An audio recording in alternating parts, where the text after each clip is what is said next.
Postal ballot ద్వారా vote వేసే ప్రతి ఒక్కరికి పేరు పేరున నా హృదయపూర్వక నమస్కారాలు. నేను కదిరి వైఎస్ఆర్సీపీ ఎమ్మెల్యే అభ్యర్థి బిఎస్ మక్బూల్ని మాట్లాడుతున్నాను. ప్రభుత్వ ఉద్యోగులు మరియు పెన్షనర్లు అందరూ మీ అమూల్యమైన ఓటును ఫ్యాను గుర్తుకు వేయించి మళ్ళీ జగనన్నను ముఖ్యమంత్రిగా చేసుకునేందుకు మీరు కూడా భాగస్వామ్యులు కావాలని కోరుతున్నాను. ముఖ్యంగా టీచర్లు గమనించాల్సిన విషయం ఏమిటంటే, ఎవరూ చేయని విధంగా మన జగనన్న ప్రభుత్వంలో 11,000 మంది లాంగ్వేజ్ పండిట్లు మరియు పీడీలను స్కూల్ అసిస్టెంట్లుగా అప్గ్రేడ్ చేయడం జరిగింది. అదేవిధంగా ఎస్జీ టీచర్లను స్కూల్ అసిస్టెంట్లుగా ప్రమోషన్లు కూడా ఇవ్వడం జరిగింది.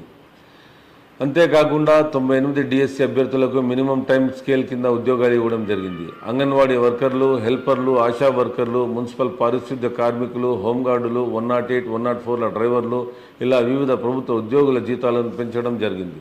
ప్రభుత్వంలో ఏపీఎస్ఆర్టీసీని విలీనం చేసి ప్రతి ఏటా 3,600 కోట్ల భారం పడి తద్వారా 52,000 మందికి మంచి చేశాం. ఇక వైద్యతో పాటు మరికొన్ని శాఖల్లో కొన్ని దశాబ్దాలుగా కాంట్రాక్ట్ ఉద్యోగులుగా ఉన్న వారిని రెగ్యులరైజ్ చేసిన ఘనత మన జగనన్నకే దక్కుతుంది. పోలీసులకు వీక్లీ ఆఫ్ ఇస్తున్నాం. ఇక సచివాలయ వ్యవస్థ తీసుకువచ్చి ఒక్కసారిగా 1,21,000 మందికి ఉద్యోగ అవకాశాలు కల్పించింది కూడా మన జగనన్నే. ఉద్యోగులకు 23% పీఆర్సీ ఇవ్వడం జరిగింది. డిఏలు ఇస్తున్నారు. మరికొన్ని బకాయిలు ఉంటే వాటిని కూడా పూర్తిగా అందజేసే ప్రక్రియ కొనసాగుతుంది. దీనికి తోడు వచ్చే 5 ఏళ్లలో 25,000 లోపు జీతం తీసుకునే అంగన్వాడీలు, ఆశా వర్కర్లు, అవుట్సోర్సింగ్ ఉద్యోగుల కుటుంబాలకు నవరత్నాలు వర్తించేలా అవకాశాలు కల్పిస్తున్నాం. ప్రభుత్వ ఉద్యోగుల పిల్లలకు విదేశీ విద్య కోసం వారు తీసుకునే రుణంలో 10 లక్షల రూపాయలకు 5 ఏళ్ల పాటు పూర్తి వడ్డీని ప్రభుత్వమే వర్తిస్తుంది. ఇల్లు లేని ప్రభుత్వ ఉద్యోగులు తమ సొంత జిల్లాలోనే ఇళ్ల స్థలాలకి 60% ఖర్చును ప్రభుత్వమే భరిస్తుంది. అన్ని శాఖల ఉద్యోగులకు వారి పరిధిలో మన జగనన్న ప్రభుత్వం అన్ని మంచి చేయడం జరుగుతుంది. గత చంద్రబాబు ప్రభుత్వ హయాంలో కంటే వైఎస్ఆర్సీపీ ప్రభుత్వంలో మంచి చేశామా లేదా అనేది ఒక్కసారి ఆలోచించండి.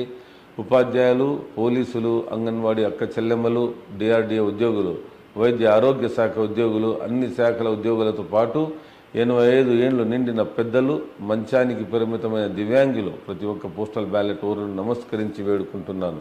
రాబోయే రోజుల్లో మన సమస్యలన్నీ తీర్చే జగనన్న రావాలి.